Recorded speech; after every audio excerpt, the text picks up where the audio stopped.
जय हिंद। Welcome back in my YouTube channel Niket Kumar English classes. यदि आप टेंस काफ़ी दिनों से पढ़ रहे हैं लेकिन फिर भी भूल जाते हैं तो आज का ये वीडियो आपके लिए काफ़ी बेनिफिशियल होने वाला है, क्योंकि यहाँ पर टेंस पढ़ाया नहीं जाएगा बल्कि टेंस का यहाँ पर ऑपरेशन किया जाएगा। तो एक एक पॉइंट को पढ़ने वाले हैं, यानी कि टेंस का निर्माण कैसे हुआ, टेंस क्या है, सब कुछ इस वीडियो में जानेंगे। और उसके साथ ही साथ आज हम प्रेजेंट इंडेफिनिट टेंस को कवर करने वाले हैं, तो बने रहे वीडियो के अंत तक। यदि आप वीडियो का अंत तक देख लेते हैं तो मैं आपको कहूँगा भूल कर दिखाओ। तो चलिए without waste the time let's start the video. तो सबसे पहले आप लोग ये बताइए एक्चुअल में टेंस है क्या। अब आप बोलेंगे टेंस मतलब काल, काल यानी कि समय है। यदि टेंस समय को दिखाता है तो let me tell you my dear student, मैं एक यहाँ पर सेंटेंस देने जा रहा हूँ और आप उसको बताइए कौन सा टेंस का है। यहाँ पर देखिए एक सेंटेंस मैंने दिया है, लिखा हुआ है राम अगले सप्ताह बाजार जा रहा है। डेट मीन्स आप इसको कौन सा टेंस में बोलेंगे। अगर ये समय है तो समय कब आता है, राम अगले सप्ताह बाजार जा रहा है। समय तो है अगला सप्ताह, यानी कि ये फ्यूचर को दिखा रहा है। किसको दिखा रहा है? फ्यूचर को। लेकिन आप टेंस पढ़ेंगे तो जिस हिंदी क्रिया के अंत में रहा है, रही है, इस तरह से आप लोग पढ़े होंगे तो उसको हम लोग क्या बोलते हैं, present continuous tense. That means ये प्रेजेंट का है और लेकिन यहाँ पर टाइम क्या है, यहाँ पर टाइम फ्यूचर का है। तो यदि टेंस समय होता तो ये सेंटेंस पूरा पूरा फ्यूचर का होता है या तो पूरा पूरा प्रेजेंट का होता है। तो जी नहीं, टेंस ओनली समय नहीं है बल्कि टेंस वह है जो किसी एक्शन को दिखाता है, किसी कार्य को दिखाता है कि एक्चुअल में वो किस टाइम पर हो रहा है। That means we can say that tense उसे कहेंगे यानी कि कोई भी एक्शन कौन सी टाइम पे हो रहा है, कोई भी एक्शन कौन सी टाइम पे हो रहा है। That means action plus time is equal to बनेगा टेंस। अभी मैं इसको प्रूव करने वाला हूँ। तो सबसे पहले चलिए टेंस का टाइमलाइन को जान लेते हैं, यानी कि टेंस का जो टाइम होता है कितने कितने टाइप्स के होते हैं और आप लोग भी अच्छी तरह से जानते हैं। टेंस का टाइमलाइन की यदि हम बात करें उसके बाद इसका हम एक्शन का बात करेंगे तो टाइमलाइन में होता है प्रेजेंट, पास्ट, फ्यूचर। आप लोग बहुत ही अच्छी तरह से जानते हैं। और एक्शन का बात करते हैं तो एक्शन यानी कि हम लोग जो काम करते हैं, एक्शन करते कितने टाइप्स के करते हैं। तो जी हाँ, हम लोग 4 टाइप्स का एक्शन करते हैं। एक होता है indefinite action, continuous action, perfect, उसके बाद होता है परफेक्ट कंटिन्यूअस। देखिए दोनों में अंतर क्या है। इंडेफिनिट क्यों कहा जाता है, कंटिन्यूअस क्यों कहा जाता है, परफेक्ट क्यों जाता है, परफेक्ट कंटिन्यूअस क्यों कहा जाता है, इसके बारे में भी हम लोग डिटेल से पढ़ने वाले हैं। फिलहाल इतना समझिए, टाइमलाइन आपका 3 है, प्रेजेंट, पास्ट, फ्यूचर। देन अपना एक्शन कितना है, 4, indefinite, continuous, perfect, perfect continuous. Action यदि इंडेफिनिट एक्शन प्रेजेंट के टाइम पर हो तो वो प्रेजेंट इंडेफिनिट टेंस कहलाएगा। यदि हम कंटिन्यूअस एक्शन की बात करें, कंटिन्यूअस एक्शन प्रेजेंट के टाइम पर हो तो प्रेजेंट कंटिन्यूअस टेंस कहलाएगा। यदि परफेक्ट का एक्शन प्रेजेंट में हो तो प्रेजेंट परफेक्ट टेंस कहलाएगा, या परफेक्ट कंटिन्यूअस टेंस का एक्शन प्रेजेंट में हो तो प्रेजेंट परफेक्ट कंटिन्यूअस कहलाएगा। सिमिलरली उसी प्रकार हम कह सकते हैं यदि वही इंडेफिनिट फिर से अगर पास्ट टाइम में हो तो पास्ट इंडेफिनिट कहलाएगा, कंटिन्यूअस पास्ट में हो तो पास्ट कंटिन्यूअस, परफेक्ट पास्ट में हो तो past perfect, perfect continuous past पे हो तो पास्ट परफेक्ट कंटिन्यूअस। सिमिलरली उसी तरह हम फ्यूचर को भी इंडिकेट कर लेंगे तो future indefinite, future continuous, future perfect continuous. यानी कि कुल मिलाकर के अपना जो है डिवाइड करेंगे टेंस को, उसको जो काइंड्स टाइप्स को जानेंगे तो 12 हो जाएगा, यानी कि 12। तो चलिए सबसे पहले अपना जो है एक्शन को पढ़ लेते हैं। Action that means indefinite, continuous, perfect, perfect continuous, इसको हम लोग डिटेल्स में जान लेते हैं। देखिए यहाँ पर एक्शन है तो सबसे पहले ना इंडेफिनिट एक्शन का हम लोग बात करते हैं। तो इंडेफिनिट एक्शन क्या है, देखिए इंडेफिनिट का मतलब होता है अनिश्चित, याद रख लीजिएगा। इंडेफिनिट का मतलब क्या होता है, अनिश्चित, यानी कि ये कोई निश्चित नहीं होता है। अब इसका मतलब ये नहीं कि इसमें एक्शन नहीं होगा, यानी कि निश्चित आपका टाइम नहीं होगा इसमें। कैसे नहीं होगा वो आगे डिस्कस करेंगे। और जो एक्शन इंडेफिनिट होता है, जो एक्शन इंडेफिनिट होता है उसमें हम लोग V1 या V5 का प्रयोग करते हैं। डेट मीन्स, और यहाँ पर दिया हुआ है आप देख सकते हैं।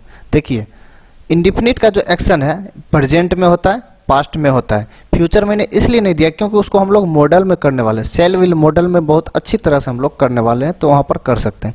तो फिलहाल यहाँ पर आप सेल विल भी डाल सकते हैं फ्यूचर लिख करके। तो देखिए प्रेजेंट में जो है वर्ब का पहला रूप या वर्ब का 5वां रूप रहेगा तो समझिए प्रेजेंट का इंडेफिनिट है। That means we can say that present indefinite tense. यदि हम V2 का बात करते हैं, वर्ब का जो सेकेंड फॉर्म होता है तो पास्ट में होता है, तो हम बोल सकते हैं पास्ट इंडेफिनिट टेंस। क्लियर? तो present indefinite tense, past indefinite tense को आइडेंटिफाई कैसे करेंगे? किसी भी सेंटेंस में वर्ब का फर्स्ट फॉर्म या वर्ब का फिफ्थ फॉर्म रहे तो उसे हम बोलेंगे प्रेजेंट इंडेफिनिट टेंस। उसी तरह यदि वर्ब का सेकंड फॉर्म रहेगा तो बोलेंगे पास्ट इंडेफिनिट टेंस। और जब हम लोग हिंदी के थ्रू पढ़ते थे तो उसमें प्रेजेंट इंडेफिनिट में जिस हिंदी क्रिया के अंत में ता है, ती है, ते हैं इत्यादि रहेगा तो उसे हम क्या बोलते हैं? Present indefinite tense. और पास्ट को क्या बोलते हैं? या, ये कोई भी मात्रा इत्यादि वगैरह रहे तो उसे हम बोलते हैं पास्ट इंडेफिनिट टेंस। हालांकि सीखने के लिए तो ये सब जरूरी है, लेकिन हमेशा सिर्फ ता, ती, ते नहीं होगा। इसके लिए आपको कंटिन्यू वीडियो को देखना होगा, तभी आप अच्छी तरह से समझ पाएंगे। तो देखिए पहला सेंटेंस आपके स्क्रीन पर है, ही राइट्स अ लेटर। अब यहाँ पर देखिए राइट्स लिखा हुआ है। यदि मैं आपको बोलता हूँ टेंस को पहचान कर बताओ ये किस टेंस का सेंटेंस है, तो आप लोग क्या करते हैं? पूरा सेंटेंस को देखना चालू करते हैं, पूरा सेंटेंस को देखते हैं। इसीलिए आप लोग कंफ्यूज हो जाते हैं और टेंस को सही तरीका से बता नहीं पाते हैं। तो उसमें आपको बताना है ओनली वर्ब को। किसको बताना है? ओनली वर्ब को। वर्ब को देखिए और टेंस का नाम बता दीजिए। सिर्फ तो आपके मन में सवाल आता होगा तो सिर्फ वर्ब को ही क्यों देखेंगे? तो जी हाँ, वो भी इसी वीडियो में जानेंगे, वर्ब को ही क्यों देखेंगे टेंस के लिए। तो देखिए राइट जो है वर्ब का पांचवा रूप होता है। तो देखिए पांचवा रूप है तो प्रेजेंट हो गया और इंडेफिनिट हो गया, तो प्रेजेंट इंडेफिनिट टेंस का ही सेंटेंस है। वही हम दूसरा सेंटेंस लेते हैं, लिखा है ही रोट अ लेटर। देखिए मैंने सेम इसीलिए लिया क्योंकि आपको समझने में आसानी हो। आप देखिए यहाँ पर रोट जो है वर्ब का सेकंड फॉर्म है, वर्ब का सेकंड फॉर्म है। तो सेकंड फॉर्म कौन सा टेंस होता है? पास्ट का, और पास्ट का क्या हो जाएगा? इंडेफिनिट। दैट मीन्स ये सेंटेंस को हम लोग बोल सकते हैं past indefinite tense. Clear? I hope, मैं उम्मीद करता हूं कि आपको इंडेफिनिट टेंस को पहचानने में कोई प्रॉब्लम नहीं होगी। समझने में तो प्रॉब्लम होगी क्योंकि मैंने इसके बारे में अभी कॉन्सेप्ट बताया ही नहीं, सिर्फ मैं पहचान बता रहा हूं कि सेंटेंस में देखते ही टेंस का नाम कैसे बताएंगे। और इससे भी बेहतर तरीका से आगे सीखेंगे। आगे है कंटिन्यूअस एक्शन। तो कंटिन्यूअस एक्शन को हम कैसे पहचानेंगे? तो किसी भी सेंटेंस में बी का फॉर्म रहे और वर्ब का चौथा रूप। अब ये क्या है? देखिए बी में क्या आता है? बी के अंतर्गत आता है आपका इज, एम, आर और वाज, वर। ये सभी के सभी बी के अंतर्गत ही आता है। तो इज, एम, आर प्रेजेंट का होता है और वाज, वर पास्ट का होता है। और इसके साथ यानी कि चाहे इज हो या एम हो, आर हो, वाज हो, वर हो, इन सभी के साथ वर्ब का चौथा रूप होना चाहिए। तो वर्ब का चौथा रूप क्या होता है? कोई भी वर्ब में ing ऐड कर दीजिए, वो चौथा रूप बन जाएगा। जैसे कि यहाँ पर है गो, इसमें ing लगा दीजिए तो हो जाएगा वर्ब का चौथा रूप। क्लियर? जैसे कि आप मान लीजिए इज लिखा हुआ है, इसके साथ गोइंग ऐसे लिखा हुआ रहेगा, तो आपको पूरा सेंटेंस को देखने की जरूरत नहीं है, इसको देख लीजिए आपको और आप बता दीजिए ये प्रेजेंट कंटिन्यूअस टेंस का है। यदि वाज है तो ये तो पास्ट हो गया, अगर वाज के साथ गोइंग लगा हुआ तो बोल दीजिए पास्ट कंटिन्यूअस टेंस का है। यानी कि इसी तरीका से आपको सेंटेंस को आइडेंटिफाई करना होगा। Got it? और जब इतना जानते हैं तो इससे पहले आप लोग क्या पढ़े हैं? जिस हिंदी क्रिया के अंत में रहा, रही, रहे। तो यहाँ पर देखिए रहा है मैं इसलिए नहीं दिया, या रही है इसलिए नहीं लगा क्योंकि ये बी के अंतर्गत जो इज, एम, आर, वाज, वर आता है उसमें प्रेजेंट और पास्ट दोनों छुपा हुआ है। प्रेजेंट भी है और पास्ट भी है, दोनों इसमें छुपा हुआ है। तो इसको जब हम डिटेल्स में बाहर निकल कर पढ़ेंगे तो रहा है, रही है, रहा था, रही थी, तो दोनों होगा। क्लियर? तो ये हो गया कंटिन्यूअस का एक्शन। तो चलिए इसको हम लोग एग्जांपल से समझते हैं कि सेंटेंस को देखते ही कैसे बता देंगे ये कंटिन्यूअस टेंस का है। देखिए लिखा हुआ है he is writing a letter. तो आपको पूरा सेंटेंस देखने का कोई जरूरत नहीं, जो मैं ट्रिक दिया उसको ही फॉलो करिए। देखिए इज जो है ये बी का फॉर्म होता है। इज किसका फॉर्म होता है? बी का। और इसके साथ में कौन सा रूप लग गया? चौथा। यानी कि बी प्लस बी फोर क्या कहलाएगा? Continuous action. तो ये क्या हो जाएगा? Continuous tense. अब इसको आप बोलेंगे सर ये तो कंटिन्यूअस एक्शन आप बोल रहे हैं, लेकिन इसको कंटिन्यूअस टेंस क्यों कहते हैं? तो पेशेंस रखिए, इसका भी जवाब आपको बहुत जल्द मिलने वाला है। चलिए दूसरा सेंटेंस का हम बात करते हैं। लिखा हुआ है he was writing a letter. अब देखिए वो यहाँ पर वाज है, ये पास्ट का हो गया और V4 है, यानी कि बी के साथ V4 है। तो ये जो है वाज पास्ट का है तो और क्या हो जाएगा? Past continuous. क्लियर? उसके बाद अपना होता है परफेक्ट एक्शन। तो परफेक्ट एक्शन क्या होता है? जैसे कि मान लीजिए इसको ही मैं ले लेता हूँ, ही इज राइटिंग, यानी कि राइटिंग वह लिख रहा है, वह एक पत्र लिख रहा है। जब वो पत्र लिख रहा है, लिखते लिखते जहां पर उसका कंप्लीट हो जाएगा उसी एक्शन को हम बोलते हैं परफेक्ट एक्शन। यानी कि कोई भी काम रिसेंटली में हुआ हो, जैसे कि मैं खा चुका हूं, तो ऐसी सेंटेंस के अंत में चुका हो, चुकी हो, चुके हो, या है, ये ही, ये है, यही सब आप लोग पढ़े होंगे और मैं भी पढ़ा था। तो इसको आइडेंटिफाई कैसे करेंगे? तो देख सकते हैं इसमें रहेगा आपको सबसे पहला नंबर प्रेजेंट में रहेगा, उसके बाद पास्ट में रहेगा। तो प्रेजेंट में हैव, हैज और वर्ब का तीसरा रूप रहेगा। देखिए हैव या हैज वर्ब का तीसरा रूप रहे तो समझिए वो प्रेजेंट का परफेक्ट है। किसका है?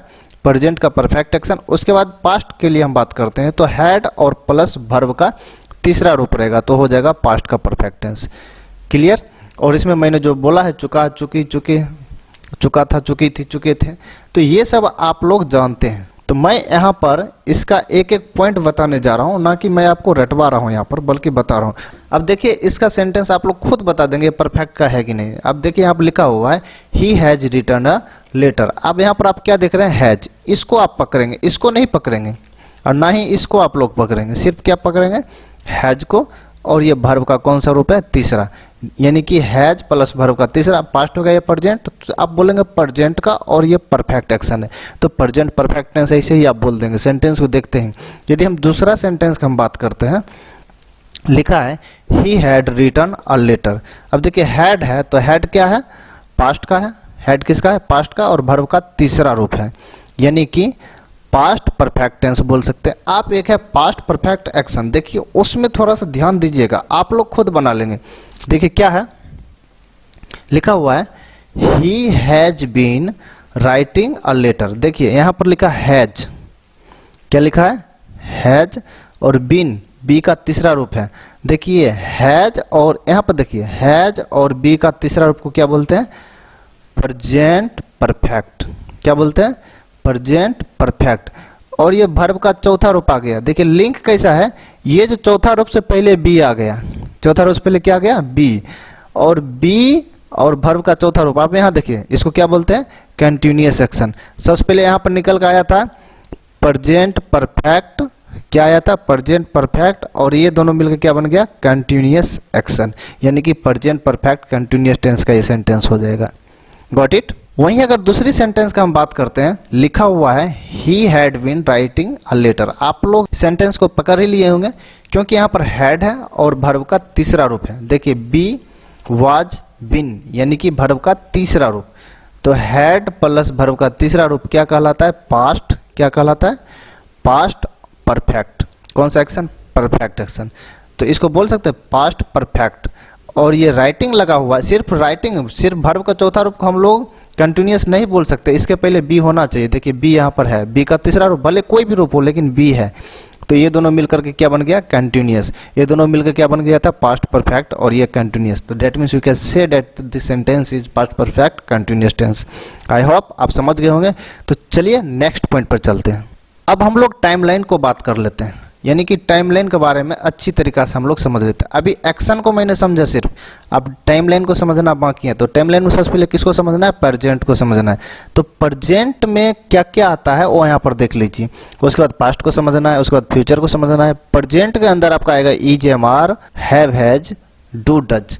सबसे पहला नंबर, ये जो भी सेंटेंस में आप देखेंगे आंख बंद करके सबसे पहले उसे सिर्फ और सिर्फ प्रेजेंट बोलेंगे। ये नहीं कि आप प्रेजेंट कंटिन्यूअस, प्रेजेंट इंडिफिनिट ऐसे बोल देंगे तो वो गलत हो जाएगा। इसको देखने के बाद सिर्फ आपको प्रेजेंट बोलना है। क्या बोलना है? प्रेजेंट। उसी तरह वाज, वर, हैड, डिड, इसको अगर आप किसी सेंटेंस में देख लेते हैं तो पहले आप पास्ट बोलिए, आगे क्या बोलना है वो हम बता रहे हैं। उसके बाद हम फ्यूचर का बात करते हैं। तो शैल विल को अगर आप देखते हैं, शैल विल को आप फ्यूचर बोल दीजिए। अब मैं एक बात बता देना चाहता हूँ, is, am, are, have, has, do, does, was, were, had, did, shall, will, कौन सा पार्ट्स ऑफ स्पीच है ये? तो आप बोलेंगे वर्ब है। क्या है? वर्ब, यानी कि हेल्पिंग वर्ब में आप लोग पढ़े होंगे, मेन वर्ब, हेल्पिंग वर्ब, उसमें आता है is, am, are, have, has, do, does, यानी कि आप लोग इसको सिंपली बोल सकते हैं वर्ब है। डेट मीन्स टाइमलाइन आपका क्या है? वर्ब है। बोल सकते हैं टाइमलाइन क्या है? वर्ब है। क्लियर? एक बार थोड़ा सा बैक चलते हैं इसमें। आप जो देखिए ये एक्शन जो देख रहे हैं, एक्शन को कैसे पता चलता था? इसको देख करके, राइट्स को, रोट को, इज राइटिंग को, वाज राइटिंग को, हैज रिटर्न को, हैड रिटर्न को। मेरा कहने का मतलब ये है, ये जो राइट्स, रोट, ये पार्ट्स ऑफ स्पीच का कौन सा भाग है? तो जी हाँ, आप बोलेंगे ये भी तो वर्ब का ही भाग है। क्या? राइट्स। पढ़े होंगे ना, राइट मतलब क्या होता है लिखना, ये भी वर्ब है। अगर आपको ये दो बात समझ में आ गया, एक्शन भी वर्ब है और टाइमलाइन भी वर्ब है, तो आगे का चीजें और आसान हो जाएगी। चलिए अब वहीं पर चलते फिर से।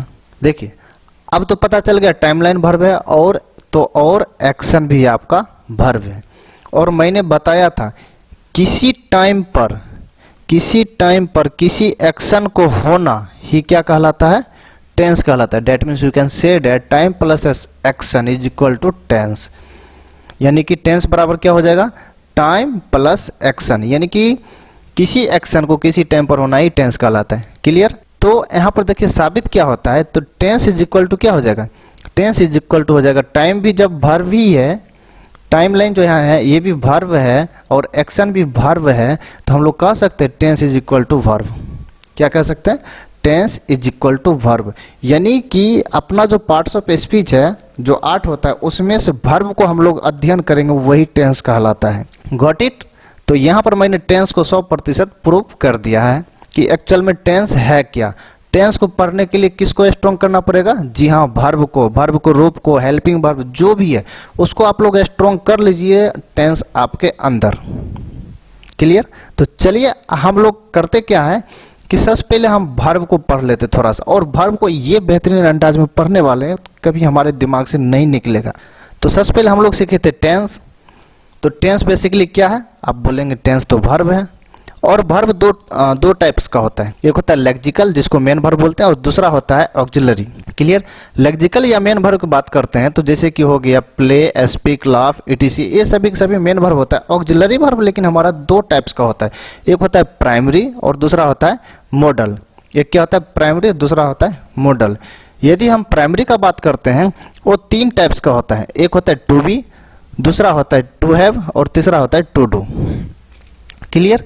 वहीं हम मॉडल का बात करते हैं तो मॉडल में होता है कैन। देखिए मैं प्रेजेंट पास्ट इसलिए लिख दिया ताकि आपको याद हो जाएगा। मॉडल में हो जाएगा कैन का कुड, मे का माइट, शेल का शुड, विल का वुड। देखिए अगर आप इस तरीका से याद करते हैं ना आपको आगे आने वाले हर एक टॉपिक में हेल्प मिलेगा। ट्रस्ट मी, आप लोग इसी तरह याद करिए। और जो बच गया मैंने साइड में लिख दिया must, used to, ought to, need, dare, ये सभी आपका मॉडल है। चलिए अब हम पढ़ते हैं पहले टू बी को। देखिए टू बी इससे पहले मैंने चर्चा कर रखा है बी प्लस बिफोर, यानी कि कंटिन्यूस सेक्शन में। तो जी हाँ वो तो कंटिन्यूस सेक्शन था, लेकिन यहाँ पर हम लोग वर्ब पढ़ रहे हैं। तो टू बी का हम बात करते हैं तो वो भी होता है प्रेजेंट और पास्ट में। मैंने बताया था इज, एम, आर जो है प्रेजेंट में होता है, वाज, वर जो होता है पास्ट में होता है। लेकिन ये सभी के सभी किसके अंदर आता है, टू बी के अंदर आता है, यानी कि that means we can say that be के अंदर आता है। उसके बाद हम हैव का बात करते हैं तो हैव भी प्रेजेंट और पास्ट में होता है। तो हैव हैज आपका प्रेजेंट हो जाता है और हैड क्या हो जाता है, पास्ट हो जाता है। तो हैव के अंदर कितना आ गया, हैव खुद हैव है, एक हैज और हैड, यानी कि इतना आ गया। उसी तरह डू के अंदर भी आता है प्रेजेंट और पास्ट, जो कि डू डज को हम लोग प्रेजेंट से डिनोट करते हैं और डिड को पास्ट से। क्लियर। यदि आपको ये समझ में आ गया है तो आगे चीजें आपको और ही आसान होगी। आपको याद रखना है क्या, देखिए मैं आपको सबसे मेन पॉइंट बता देना चाहता हूँ। आपको याद ये रखना जैसे कि हैव है तो हैव के अंदर क्या आता है, हैव, हैज, हैड। अगर हैड आए तो आपको हैव ही समझना है, हैव आए तो हैव ही समझना, हैज आए तो हैव समझना। उसी तरह is, am, are, was, were कुछ भी आएगा तो आपको बी माइंड में रखना है। उसी तरह डू, डज, डिड, ये तीनों में से कुछ भी आए तो आपको डू माइंड में रखना है, तभी आपको टेंस इजी लगेगा। अब वर्ब टू बी को थोड़ा और डिटेल्स में पढ़ लेते हैं, एक्चुअल में सेंटेंस में यूज कैसे होता है। यानी कि बी जो वर्ब है और इसके अंतर्गत आने वाले इज, एम, आर, वाज, वर, ये 5 में से कोई भी एक चीज किसी भी सेंटेंस में हो तो उसके साथ कैसा एक्शन होगा। यानी कि अगर वर्ब का 5 फॉर्म होता है तो उसके साथ कौन सा रूप लगेगा। वर्ब का कितना फॉर्म होता है, ये 5। एक होता है वर्ब का first form, second form, third form, fourth और फिफ्थ, यानी कि 5 रूप है। तो let me tell my dear student, देखिए यहाँ पर यदि टू बी रहेगा तो सबसे पहला नंबर वर्ब का पहला रूप का प्रयोग कभी नहीं करेंगे। क्लियर, याद रखिएगा, ये मैं पॉइंट की बातें बता रहा हूँ, ध्यान दीजिएगा हमेशा। वर्ब का पहला रूप का प्रयोग कभी नहीं होगा, ना ही दूसरा रूप का प्रयोग होगा। तीसरा का होगा लेकिन पैसिव में होगा। किस में होगा, पैसिव में होगा।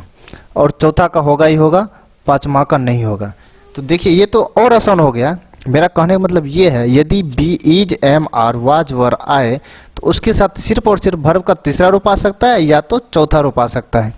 क्लियर। उसके बाद हम वर्ब टू डू की बात कर लेते हैं। तो इसके अंतर्गत आने वाले जो वर्ब होता है, आपको पता है डू डज डीड, जो कि प्रेजेंट और पास्ट दोनों का होता है, और इसमें भी पांचों रूप डाल करके देखते हैं इसमें क्या क्या आ सकता है। तो सबसे पहला वर्ब का first form, second form, third form, fourth और फिफ्थ। तो जी हाँ, डू के बाद वर्ब का पहला रूप आएगा और दूसरा रूप कभी नहीं आएगा। अब ये नहीं कि सिर्फ डू को देखना है, मतलब मैं तीनों को बोल रहा हूँ, डू डज डीड, ये तीनों के बाद कभी नहीं दूसरा रूप आएगा, ना ही तीसरा रूप आएगा, ना ही चौथा रूप आएगा, पांचवा भी नहीं आएगा। यानी कि सिर्फ और सिर्फ पहला रूप आएगा। डू हो, डज हो या डिड हो, सिर्फ और सिर्फ पहला रूप होगा तो आएगा, बाकी के बाकी चार रूप नहीं आएगा। उसी तरह हम लोग टू हैव को हम बात कर लेते हैं। टू हैव के अंदर क्या क्या आता है आप लोग को पता है, हैव, हैज, हैड। तो इसमें भी 5 होता है। तो पांचों वर्ब को डालकर यहाँ पर देखते हैं, जैसे कि पहला, दूसरा, तीसरा, चौथा, पांचवा। तो जी हाँ, हैव के बाद सिर्फ और सिर्फ, मैं अगर मजे की बात बता दूं, वर्ब का तीसरा रूप आता है, बाकी कोई भी रूप नहीं आता, याद रखिएगा। हैव के बाद सिर्फ और सिर्फ तीसरा रूप आएगा, बाकी कोई भी रूप नहीं आएगा। देखिए हेल्पफुल कितना, मैं यहाँ लिख देता हूँ, यहाँ पर कट गया, ये नहीं आएगा, ये नहीं आएगा, ये दोनों आएगा और ये नहीं आएगा। देखिए अब इससे सवाल कैसे बनेगा, बहुत ही शानदार टेक्निक है, और इंटरमीडिएट लेवल का जो स्टूडेंट है उसको तो 4 चांद लग जाएगा, क्योंकि इसी स्ट्रक्चर बेस पर मैक्सिमम क्वेश्चन पूछा जाता है, वो भी ऑब्जेक्टिव। देखिए यहाँ पर क्वेश्चन दिया हुआ और 4 आंसर, देखिए आपको यहाँ पर फिलअप करना है। लिखा है ही इज डेस्टेड टू मार्केट। अब इस पूरा सेंटेंस को देखने की जरूरत नहीं है, इज है, मैंने बोला इज आया तो आपको बी याद रखना है। क्या याद रखना है, बी। बी के साथ में कौन सा रूप आता है, तीसरा और चौथा। तो जी हाँ, इसमें तीसरा चौथा कहीं है। देखिए ये तो पहला है, ये तो नहीं होगा, ये दूसरा है, ये भी नहीं होगा। देखिए एक चौथा मिल गया और एक तीसरा भी मिल गया। अब देखिए यहाँ पर, अब आप यहाँ पर कंफ्यूज हो जाएंगे कि चौथा डालो या तीसरा डालो। देखिए ही इज, जब भी यहाँ पर कोई पर्सन हो, जब भी यहाँ पे कोई पर्सन हो तो हमेशा चौथा रूप ही डालना है। जब यहाँ पर कोई निर्जीव वस्तु हो, तो वहाँ पर तीसरा रूप डालना है, हमेशा याद रखिएगा ये बात। तो यहाँ पर कौन सा ऑप्शन हो जाएगा, option C is the correct answer for this question. That means he is going to market हो जाएगा। क्लियर। उसी तरह अब नीचे देखिए, he dash dash going to market, इसको उल्टा दे दिया जाएगा। तो आपको यहाँ से देखना है ये कौन सा रूप था, चौथा रूप। तो चौथा रूप को पहले कौन सा आता है, देखिए इसमें तो डू का कोई फॉर्म नहीं आएगा, हैव का कोई फॉर्म नहीं आएगा चौथा रूप किसका फॉर्म, बी का फॉर्म आएगा। तो बी के अंतर्गत क्या क्या आता है, इज, एम, आर, वाज, वर। देखिए इज, एम, आर, वाज, वर कहीं है, ये तो नहीं है, ये नहीं है, ये नहीं है। देखिए यहाँ पर है वाज, तो यहाँ पर क्या हो जाएगा, वाज। क्लियर, मजा आ रहा है। उसके बाद देखिए इस सेंटेंस को आप लोग बनाइए, ही डैश डैश गोइंग, ये वर्ब का चौथा रूप है, कौन सा हो जाएगा यहाँ पर आप बताइए। आप बोलेंगे आर, क्यों, क्योंकि ये बी का रूप है। क्लियर, बी के अंतर्गत देखिए आर है, तो आपको यहाँ हो जाएगा गलत। तो सबसे पहले पूरा देखिए, ए भी देखिए बी का रूप है, तो 2 ऑप्शन आ गया आपका, हैज नहीं होगा, डिड नहीं होगा, तो 2 ऑप्शन आ गया। तो आप यहाँ पर इस केस में क्या करेंगे, तो सब्जेक्ट देखिए ही के साथ में आर आएगा या इज आएगा।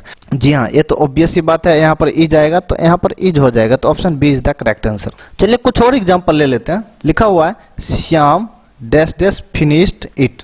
आप क्वेश्चन में देखिए, ये फिनिश जो है वर्ब है, और वर्ब का कौन सा रूप है, तीसरा रूप है। तो तीसरा रूप वो सिर्फ और सिर्फ हैव के साथ लगता है। तो हैव का कोई भी रूप देखिए, यहाँ पर आर नहीं है, देखिए एक आया, डिड नहीं होगा, 2 आया, देखिए आप हैव और हैज दोनों आ गए, लेकिन श्याम के साथ क्या लगेगा, हैव या हैज, श्याम के साथ हैज लगेगा, तो यहाँ पर हैज हो जाएगा।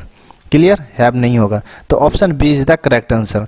तो हैव किसके साथ लगेगा, हैज किसके साथ लगेगा, वो भी मैं बताने वाला हूँ प्रेजेंट इंडेफिनिट टेंस चालू करने से पहले। अब देखिए Ram and Shyam dash dash finished it, कहता है Ram and Shyam dash dash finished it. देखिए वर्ब का तीसरा रूप है, तो तीसरा रूप किसके साथ लगता है, हैव के साथ। आर नहीं आएगा, एक हैज आया, डिड नहीं लगेगा, एक हैव आया।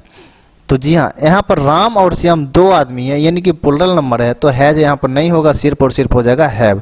तो यहाँ पर आपको हैव फिलअप करना है। एग्जाम में इसी तरीका से पूछा जाता है। उसके बाद day do not dash dash every day. अब देखिए डे डू नोट, अब आपको इसमें क्या देखना है, अगर मैं ना बताऊं तो अभी भी आप कंफ्यूज हो जाएंगे, क्योंकि आप पूरा सेंटेंस को देखने वाले हैं, तो यही तो आप मिस करते हैं। पूरा सेंटेंस को नहीं देखना, डू को पकड़िए। डू देखिए इसका है, तो डू के साथ में क्या लगता है, सिर्फ और सिर्फ वर्ब का पहला रूप लगता है। तो जब उतना बात आपको मालूम हो जाएगा तो सबसे पहले आप वॉकिंग को काट दीजिएगा क्योंकि चौथा रूप है, वॉक्स को भी काट दीजिएगा क्योंकि पांचवा रूप है, वॉक्ड को भी काट दीजिएगा क्योंकि दूसरा रूप है, और वॉक यही पहला रूप है। तो option D is the correct answer यहाँ पर हो जाएगा वॉक।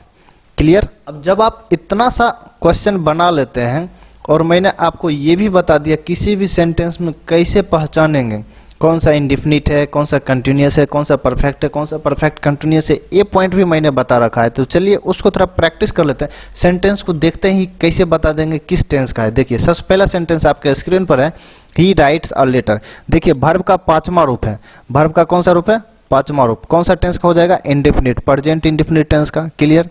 उसके साथ he is writing a letter, देखिए बी प्लस वर्ब का चौथा रूप, वो भी प्रेजेंट का है, तो क्या हो जाएगा, प्रेजेंट कंटिन्यूअस टेंस। क्लियर। मैं लिख भी देता हूँ, बी प्लस वर्ब का चौथा रूप प्रेजेंट का है। उसके बाद हम बात करते हैं, he has written a letter. देखिए यहाँ पर हैज लगा हुआ है यानी कि हैव का रूप है और प्लस वर्ब का तीसरा रूप है, तो ये प्रेजेंट का है, हैज है तो प्रेजेंट का, तो प्रेजेंट परफेक्ट हो जाएगा। क्लियर है। उसके बाद he has been writing a letter. देखिए अब यहाँ पर दो बातें हैं, है पहला नंबर हैव प्लस V3 हो गया, उसके बाद बी प्लस V4, दो बातें यहाँ पर आ गया। देखिए ये हैज प्लस V3, उसके बाद फिर इसको ही लेकर के बी प्लस V4 हो जाएगा, तो डेट मीन्स परफेक्ट भी हो जाएगा, कंटिन्यूअस भी हो जाएगा। तो present perfect continuous tense present का है। तो क्लियर। नेक्स्ट सेंटेंस देखिए, he wrote a letter. Verb का इसमें कौन सा रूप है, दूसरा रूप है, तो आप बताइए। तो जी हाँ, पास्ट इंडेफिनिट टेंस। उसके बाद वाज राइटिंग अ लेटर, सिर्फ और सिर्फ इसको ही देखना है, यही देखिए सब में चेंज हो रहा है, सब में यही चेंज होगा। देखिए बाकी ए लेटर तो सभी में सेम है, ही तो सभी में सेम है। जानबूझ के मैंने ऐसा लिखा ताकि आपको सही से समझ में आ जाए। तो वाज है तो पास्ट हो गया, राइटिंग V4, तो बी प्लस V4 कंटिन्यूस होता है, लेकिन पास्ट का है तो पास्ट कंटिन्यूस टेंस हो जाएगा। क्लियर है। अब यहाँ पर देखिए he had written a letter. अब यहाँ पर हैड है तो पास्ट का है और वर्ब का तीसरा रूप है, तो कौन सा टेंस हो जाएगा, तो पास्ट वर्ब का तीसरा रूप परफेक्ट हो जाएगा, तो पास्ट परफेक्ट टेंस। क्लियर। उसके बाद हम नेक्स्ट सेंटेंस चलते हैं, तो he had been writing a letter. देखिए हैड पास्ट हो गया, बीन हो गया परफेक्ट, और राइटिंग V4, तो past perfect continuous. Clear. Next चलते हैं, he will write a letter. देखिए मैंने बोला था शैल विल, देखिए फ्यूचर बोलिए, विल है तो फ्यूचर हो गया, और इसके साथ हमेशा हमेशा वर्ब का पहला रूप ही आएगा, याद रख लीजिएगा, इसके साथ हमेशा वर्ब का पहला रूप ही आएगा। क्लियर। उसके बाद he will be writing a letter. अब यहाँ पर देखिए फ्यूचर कंटिन्यूअस टेंस होगा, क्यों होगा, देखिए विल को हम फ्यूचर बोल देंगे, उसके बाद बी प्लस V4 है, यानी कि बी प्लस V4 को क्या बोलते हैं, कंटिन्यूअस, तो हो जाएगा फ्यूचर कंटिन्यूअस टेंस। क्लियर। उसके बाद he will have written a letter. देखिए विल को हम लोग बोलते हैं फ्यूचर, और हैव प्लस V3 को बोलते हैं परफेक्ट, तो that means future perfect tense. Next है ही will have written a letter. देखिए मैंने यहाँ पर दोनों सेम लिख दिया। देखिए मैं यहाँ पर ये लिखना चाह रहा था, ही विल हैव, यहाँ पर मुझे बिन डालना था, क्या डालना था, बिन, ताकि आप समझ सकते हैं। विल को देखकर फ्यूचर बोलेंगे, हैव बिन को देखकर परफेक्ट बोलेंगे, और बिन यहाँ पर राइटिंग होगा वर्ब का चौथा रूप। तो मैं फ्यूचर परफेक्ट कंटिन्यूअस टेंस का सेंटेंस लिखने वाला था, देखिए यहाँ पर मिस्टेक हुआ। आप लोग कमेंट बॉक्स में सेंटेंस को सही से लिख करके डालिए, तभी मैं समझूंगा आपको समझ में आया। अब आपके मन में एक सवाल आता होगा कि आप सोचते होंगे कि सर आप तो बहुत इजी सेंटेंस डाल करके हम लोग को बता रहे हैं, तो ये तो बन ही जाएगा। लेकिन कभी कभी होता क्या है, रेयर केस में, मैं आपके एग्जाम का भी बात करता हूँ, जो इंटरमीडिएट लेवल का स्टूडेंट है उसके एग्जाम में जो क्वेश्चन आता है, बहुत लॉन्ग टाइप का क्वेश्चन आता है, बहुत बड़ा क्वेश्चन रहता है, उसको समझने में स्टूडेंट को काफ़ी कन्फ्यूजन होता है। तो let me clear it my dear student. देखिए मैं यहाँ पर सेंटेंस लिखता हूँ, आप खुद उसका टेंस बता देंगे। देखिए यहाँ पर लिखा हुआ है, my brother writes a letter every day for his practice. देखिए ये पूरा सेंटेंस है, लेकिन आपको देखना क्या है, सिर्फ और सिर्फ वर्ब को देखना है। राइट्स वर्ब का पांचवा रूप है, तो बता देंगे आप प्रेजेंट इंडेफिनिट टेंस का है ना इंटरेस्टिंग। चलिए दूसरा क्वेश्चन का हम बात करते हैं, the leader of this country don't serve the society. देखिए डू डोंट डज कुछ भी आ जाए तो प्रेजेंट का इंडेफिनिट हो जाएगा, तो आंख बंद करके आप इसे बोलेंगे प्रेजेंट इंडेफिनिट टेंस का है। उसके बाद यहाँ पर है, one of the boys in this class होगा is speaking English with his teacher. अब देखिए इतना बड़ा सेंटेंस है, तो आपको यहाँ पर कीवर्ड पकड़ना है, यानी कि मेन पॉइंट पकड़ना है। इज है यानी कि बी हो गया, स्पीकिंग है यानी कि वर्ब का चौथा रूप हो गया, और ये इज प्रेजेंट में आता है तो क्या हो जाएगा प्रेजेंट कंटिन्यूअस टेंस। इतना बड़ा सेंटेंस प्रेजेंट कंटिन्यूअस टेंस। चलिए नेक्स्ट चलते हैं। लिखा हुआ है she has finished her work recently. देखिए इतना बड़ा सेंटेंस है, हैज के बाद वर्ब का तीसरा रूप आया तो परफेक्ट का हो जाएगा, तो हैज प्रेजेंट का perfect, that means present perfect tense. उसके बाद आगे चलते हैं, they will not help us because of our economical problem. देखिए भले कोई भी प्रॉब्लम हो, यहाँ पर सेंटेंस कितना भी बड़ा हो आप उसे आसानी से छोटा कर सकते हो। विल को देखिए किसका है, फ्यूचर का, उसके बाद वर्ब का सिर्फ पहला रूप है, बाकी हैव हैज वर्ब का चौथा रूप कुछ दिख नहीं रहा है तो सिर्फ फ्यूचर का हो जाएगा इंडेफिनिट टेंस। क्लियर? तो इस तरीका से आप कोई भी सेंटेंस को देखते ही उसका टेंस का नाम बता देंगे। अब यहाँ पर है use of present indefinite tense. तो सबसे पहले प्रेजेंट इंडेफिनिट टेंस में आपको याद रखना है वर्ब का पहला रूप और वर्ब का पांचवा रूप। यदि आपको ये भी अभी तक समझ में नहीं आ रहा है तो वीडियो को फिर से देखिए आप, क्योंकि यही वीडियो आपको टेंस सही से सिखा सकता है जिसको आप कभी नहीं भूलोगे। तो चलिए सबसे पहले हम इसका सेंटेंस देख लेते हैं। तो ही राइट्स अ लेटर, आप लोग जानते हैं प्रेजेंट इंडेफिनिट टेंस का है। उसके बाद है दे राइट अ लेटर, ये भी प्रेजेंट इंडेफिनिट टेंस का है। अब यहाँ पर ही इज अ टीचर, ये कौन सा टेंस का जरा आप बता सकते हैं? लिखा हुआ है ही इज अ टीचर, वह एक शिक्षक है। आप बोलेंगे क्या सर ये तो टेंस का है ही नहीं, क्या बोलेंगे ये तो टेंस का है ही नहीं। यदि आप ऐसा बोलेंगे टेंस का है नहीं तो मैंने अभी प्रूव किया था tense is equal to verb. क्या प्रूव किया था? Tense is equal to verb. जब टेंस वर्ब के इक्वल है तो इज भी तो यहाँ पर वर्ब है, तो डेट मीन्स यहाँ पर ये सेंटेंस भी टेंस का होना चाहिए। तो यदि आप कंफ्यूजन हो रहे हैं तो डोंट वरी, मैं आपको एक बात बताना चाहता हूँ कि कोई भी हेल्पिंग वर्ब किसी भी सेंटेंस में जब सिंगल हो, किसी भी सेंटेंस में जब सिंगल हो तो वो अपने आप में मेन वर्ब का काम करता है। वो अपने आप में कौन सा वर्ब का काम करता है? मेन वर्ब का काम करता है। जैसे कि इज है, इसके बाद कोई एडजेक्टिव आ जाए या कोई नाउन आ जाए तो वो अपने आप में किसका काम करता है? मेन वर्ब का काम करता है। लेकिन यही इज है, इसके साथ में अगर कोई वर्ब का तीसरा रूप आ जाए या वर्ब का चौथा रूप आ जाए तो ये कौन सा वर्ब हो जाएगा? तो हो जाएगा हेल्पिंग वर्ब। क्लियर? तो यहाँ पर देखिए अकेला है सेंटेंस में, तो ये कौन सा वर्ब कहलाएगा? तो जी हाँ, ये मेन वर्ब कहलाएगा। And let me tell you my dear student, यदि जो मेन वर्ब होता है उसका 5 रूप होता है, हमेशा याद रखिएगा। कोई भी मेन वर्ब उसका 5 रूप होता ही है। ये देखिए बी के अंदर आता है और बी का भी 5 रूप होता है। तो इज जो है ये 5वां रूप में जाता है। कौन सा रूप में जाता है? 5वां रूप में, वर्ब का 5वां रूप में। यदि वर्ब का पहला, दूसरा, तीसरा, चौथा, 5वां रूप में आपको प्रॉब्लम हो रहा है तो मेरा टेलीग्राम चैनल से जुड़ जाइए। वहाँ पर 400 से ज़्यादा वर्ब का PDF डाला हुआ है 5वां रूप सहित, एक बार उसे पढ़ करके देख सकते हैं। तो वैसे मैं ट्रिक बता देना चाहता हूँ कि कोई भी हेल्पिंग वर्ब हो या कोई भी वर्ब हो जिसके लास्ट में एस आएगा वो 5वां रूप ही होगा। क्लियर? देखिए इसके लास्ट में यहाँ पर एस आया, ये 5वां रूप होगा। इसके लास्ट में इज में एस आया, ये भी 5वां रूप होगा। क्लियर? तो जो वर्ब का 5वां रूप होता है, यहाँ पर देखिए ऊपर वर्ब का पहला या वर्ब का 5वां रूप कौन सा टेंस का होता है? जी हाँ, सही पकड़ा, present indefinite tense. That means we can say that he is a teacher is and present indefinite tense. Clear? यानी कि ही इज अ टीचर कौन सा टेंस का हो गया? प्रेजेंट इंडेफिनिट टेंस का। उसी तरह नेक्स्ट हम बता देना चाहते हैं, लिखा हुआ दे हैव 4 काउज। क्या लिखा है? They have 4 cows. अब देखेंगे यहाँ पर तो हैव आ गया। क्या आया? हैव। अब यहाँ पर कंफ्यूज होने की कोई बात नहीं है। हैव यहाँ पर हेल्पिंग वर्ब में आप लोग पढ़े होंगे, हैव हेल्पिंग वर्ब में पढ़े होंगे, लेकिन यहाँ पर अकेला है तो कौन सा वर्ब हो जाएगा? मेन वर्ब हो जाएगा। कौन सा वर्ब? Main verb. जब मेन वर्ब होगा इसका भी 5 रूप होगा, तो यहाँ पर हैज रहता तो 5वां रूप बोल देते, क्योंकि मैंने ट्रिक्स बताया लास्ट में ऐसा रहेगा तो 5वां। तो यहाँ पर जो हैव जो है तो प्रेजेंट का, तो ये हो जाएगा पहला रूप। कौन सा रूप हो जाएगा? पहला रूप। तो जी हाँ, पहला रूप वाला को भी तो हम लोग इंडेफिनिट ही बोलते हैं। डेट मीन्स ये सेंटेंस भी हो जाएगा प्रेजेंट इंडेफिनिट टेंस। क्या आपको पता था? पता था तो कमेंट करके बोले। अगर पहली बार ये इन्फॉर्मेशन मिला तो वो भी कमेंट करके बोले। वीडियो थोड़ा लंबी हो सकती है क्योंकि मैंने इसमें बेसिक को कवर किया, और इसी अंदाज में हम लोग present indefinite, present continuous, present perfect continuous, that's all जितना भी टेंस को हम लोग कवर करने वाले हैं इसी तरीका से कवर करने वाले, बहुत ही ईजिली। सवाल देखो यूं ही जवाब मारो विदाउट ऑप्शन को। चलिए नेक्स्ट चलते हैं। एक और है ही इज स्पीकिंग इंग्लिश। देखिए समझाने के लिए मैंने सेंटेंस रखा था। देखिए यहाँ पर इज है, लेकिन यहाँ पर मेन वर्ब आ गया तो ये बन जाएगा हेल्पिंग वर्ब। तो ये जो है अपने आप में दूसरा टेंस हो जाएगा, ये इंडेफिनिट नहीं होगा क्योंकि यहाँ पर बी आ गया और वर्ब का चौथा रूप आ गया। तो क्या हो जाएगा कंटिन्यूअस। तो इज प्रेजेंट है तो that means this sentence is present continuous tense. Next चलते हैं तो सबसे पहले इसका हम स्ट्रक्चर को देख लेते हैं। देखिए स्ट्रक्चर हम लोग पहले नंबर रट्टा मारते थे, सब्जेक्ट प्लस V1 या V5 plus object, subject plus V1 V5 plus object. अब वैसा नहीं करना है, आप खुद स्ट्रक्चर बनाओ।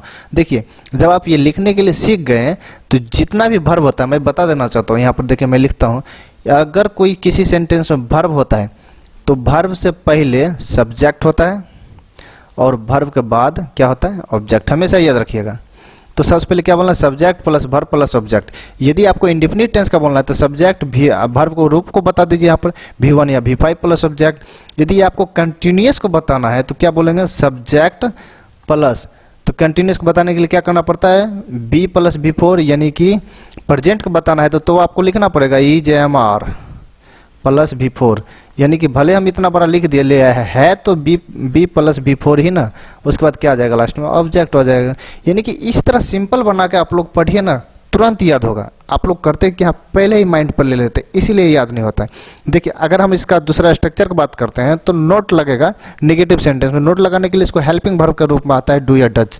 That means you can say that subject plus do या does plus not plus V1 plus object, ये हो जाएगा। अगर हम इसको इंट्रोगेटिव सेंटेंस बनाएंगे तो इंट्रोगेटिव सेंटेंस में सब्जेक्ट से पहले क्या आता है हेल्पिंग वर्ब, तो इसका हेल्पिंग वर्ब डू या डज हो जाएगा। तो डू या डज पहले आ जाएगा, डू या does plus subject plus V1 plus object, ये हो जाएगा इंट्रोगेटिव सेंटेंस। तो इस तरह नेगेटिव इंट्रोगेटिव आ जाएगा, सेम सेंटेंस रहेगा और नोट लग जाएगा।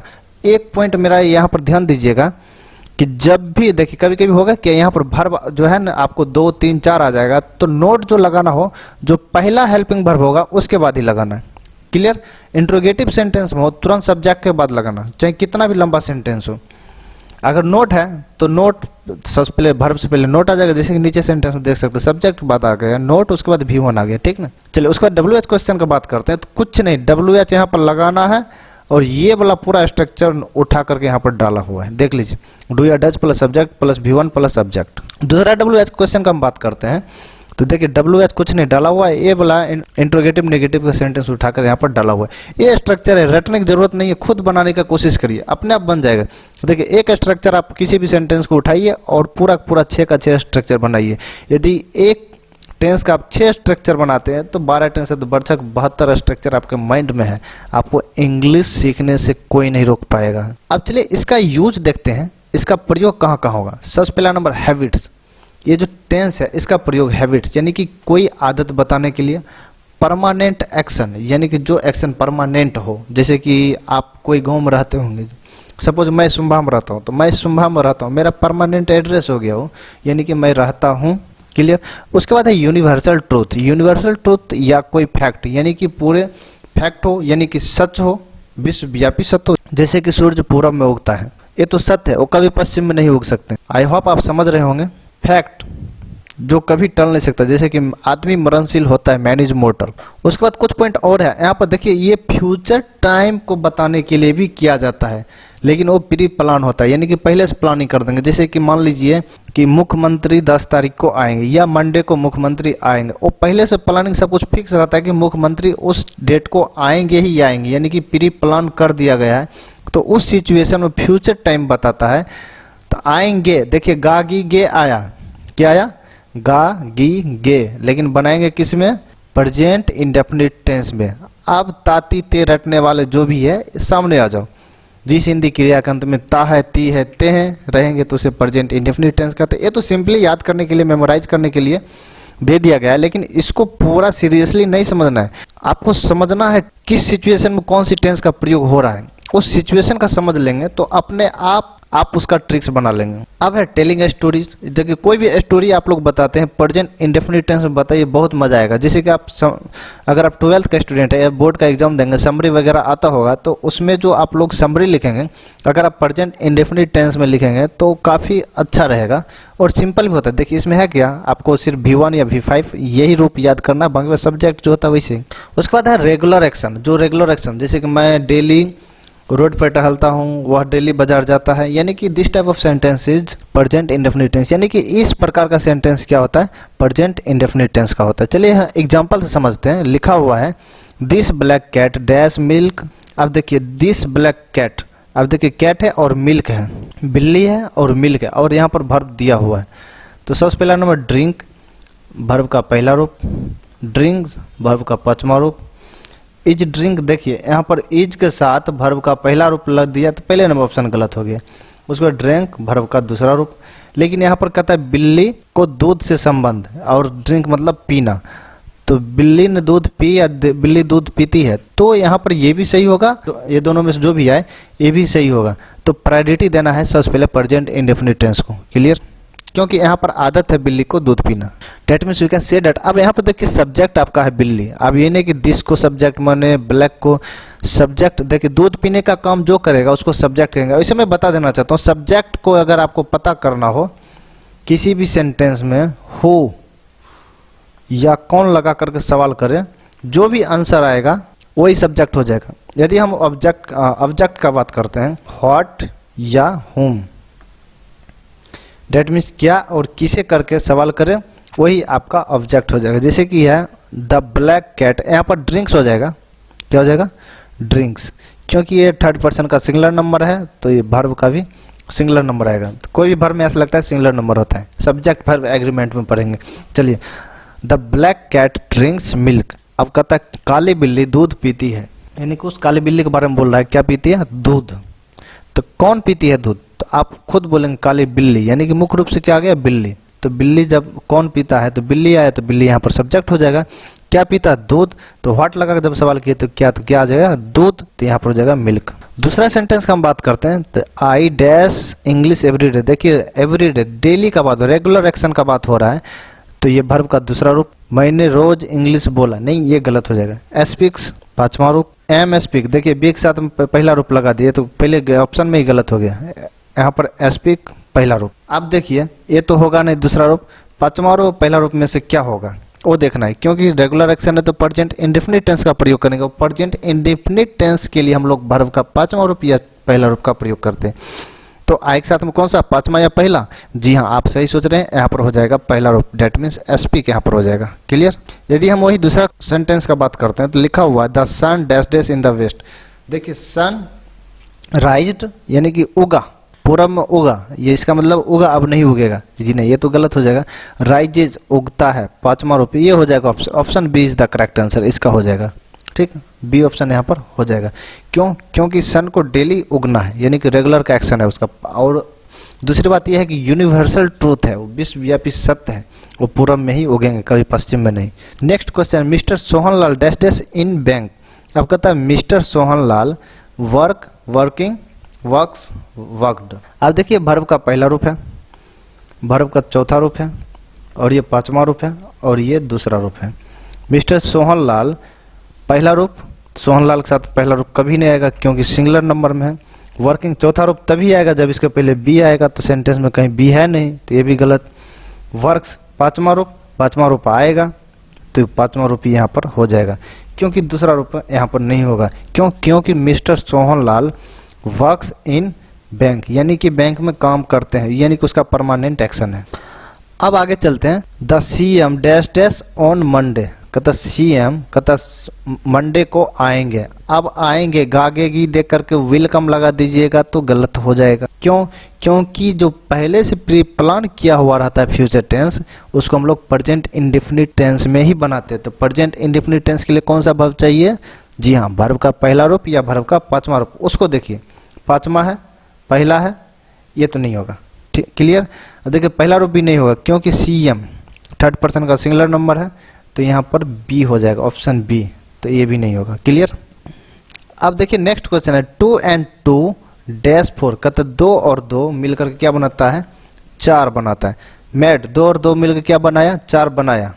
अगर मेड देते हैं तो इसका हिंदी हो जाएगा 2 और 2 मिलकर के 4 बनाया, क्या आगे नहीं बनाएगा, आगे भी बनाता रहेगा, परमानेंट है, तो ये गलत हो जाएगा, यहाँ पर मैक्स हो जाएगा, क्या हो जाएगा, मैक्स। अब आप बोलिएगा यहाँ पर एंड लगा हुआ है तो 2 है, तो 2 है तो हो गया प्लूरल नंबर, तो प्लूरल नंबर के सिंगुलर सब्जेक्ट क्यों होता है। Let me tell you my dear student, two and two दोनों मिलकर के क्या बनाता है 4। यानी कि यहाँ पर दोनों मिलकर क्या बनाता है 4, यानी कि यहाँ पर सिंगल ऑप्शन है, यानी कि ये इसके साथ लिंक है। जब ऐसा आएगा तो दोनों को सिंगुलर सब्जेक्ट बनाया जाता है। तो सब्जेक्ट वर्ब एग्रीमेंट में इसको अच्छी तरीके से पढ़ने वाले हैं। और एक क्वेश्चन और है, my brother dash dash here daily, कहता मेरे भाई यहाँ डेली घूमने के लिए आता है। अब देखिए आप इसका जवाब दे दीजिए, my brother dash dash here daily. अब देखिए रोज का है, ऑप्शन आपके सामने है, इसका जवाब आपको देना है कमेंट बॉक्स में, वो भी। नेक्स्ट चलते हैं। अब यहाँ पर देखिए कुछ और रूल्स है, कहता है व्हेन, अनटिल, अनलेस या इफ, ये सब में से कोई भी रहेगा तो इसके बाद जो आने वाला सेंटेंस होगा वो अपना होगा प्रेजेंट इंडेफिनिट टेंस के, डेट मीन्स V1 या V5। मैं शॉर्ट में ये लिख देता हूँ आपको, लेकिन पूरा सेंटेंस लिखना है। और बाद में रहेगा फ्यूचर टेंस का सेंटेंस। क्लियर। दूसरा है, यदि किसी सेंटेंस में आप देखते हैं often, usually, sometimes, never, always, seldom, occasionally, rarely, hardly, generally, normally, etc, ये सभी आप देखते हैं तो आंख बंद करके उसको आप किस में बनाना है, प्रेजेंट इंडेफिनिट टेंस में, डेट मीन्स V1 या V5 में बनाना है। क्लियर। चलिए इसको हम ऑप्शन से समझते हैं। लिखा है ही will wait for you until you dash. देखिए ही विल वेट, यहाँ पर देखिए फ्यूचर का है। अंटिल को आप देखिए, किसको देखना है, अंटिल को। मैं बोला था ना अंटिल आया तो किस में बनाना है, V1 या V5 में। देखिए V5 है, रिटर्निंग नहीं होगा, V1 है, ये भी नहीं होगा, तो V1 या V5। तो सेंटेंस देखिए यू है, यू के साथ में V1 लगेगा, V5 नहीं लगेगा, तो ये गलत हो जाएगा। तो option C is the correct answer for this question. Next question का हम बात करते हैं। लिखा हुआ है if it dash I shall get wet. देखिए फ्यूचर का है और यहाँ पर इफ लगा हुआ है, इफ के साथ इट है तो ये प्रेजेंट इंडेफिनिट टेंस का ऑप्शन आएगा। तो ये रेनिंग कट जाएगा, रेन V1 आ सकता है, V5 आएगा, उसके बाद विल रेन नहीं आएगा क्योंकि यहाँ पर इफ लगा हुआ है। तो इट के साथ में रेन आएगा या रेंस आएगा, जी हाँ रेंस आएगा, तो रेन यहाँ पर कट जाएगा क्योंकि इट के साथ वर्ब का 5वां रूप आएगा। चलिए नेक्स्ट क्वेश्चन का हम बात करते हैं। लिखा हुआ है unless you dash hard you want way get good marks. Want का मतलब होता है विल नॉट, याद रखिएगा वांट का मतलब क्या होता है, विल नॉट। अब देखिए अनलेस लगा हुआ, देखिए अनलेस है तो इसके साथ में कौन सा वर्ब कौन सा टेंस आएगा, present indefinite tense, that means V1 या V5। तो आर वर्किंग तो गलत हो जाएगा, वर्कड भी गलत हो जाएगा, V5 आ सकता है, V1 भी आ सकता है। तो देखना यहाँ पर क्या है, अनलेस के बाद यू के साथ में क्या आता है, जी हाँ V1 आता है। तो option D is the correct answer, यहाँ पर सी भी कट जाएगा। ये तो व्हेन, अनटिल, अनलेस, इफ के ऊपर हो गया। अब चलिए नेक्स्ट चलते हैं। अब इसके ऊपर क्वेश्चन को हम लोग देख लेते हैं। लिखा दे ऑलवेज। अब ऑलवेज को देखना है तो क्या ढूंढना है, V1 या V5। देखिए V5 आया, V1 आया, ये नहीं होगा, ये नहीं होगा। अब इसमें V1 होगा या V5, तो जी हाँ सब्जेक्ट, भले ऑलवेज यहाँ पर लिखा हो, सब्जेक्ट आपका यही रहेगा दे। तो देख साथ में रीड्स या रीड, जी हाँ रेड हो जाएगा, यानी कि ऑप्शन सी यहाँ पर हो जाएगा। उसके बाद नेक्स्ट क्वेश्चन का हम बात करते हैं, सी नेवर। आप नेवर को देखिए क्योंकि इसमें देखिए दिखा हुआ है नेवर। नेवर को देखना है और लगाना है V1 या V5। इसको काट दीजिए, V1 है, V5 है, इसको काट दीजिए। तो यहाँ पर सब्जेक्ट क्या है, सी। सी के साथ में हो जाएगा हेल्प्स, हेल्प नहीं होगा। क्लियर। उसके बाद ही हार्डली। देखिए हार्डली को देख लिए हैं तो प्रेजेंट इंडेफिनिट टेंस में बनाना है। ही को देखिए सब्जेक्ट है, पहला नंबर तो इसको काटिए, ड्राइव्ड दूसरा इसको भी काटिए, 5वां है और ये आ सकता है, पहला है ये आ सकता है। तो ही के साथ में क्या आएगा, जी हाँ ड्राइव्स हो जाएगा। तो option C is the correct answer for this question, D नहीं होगा।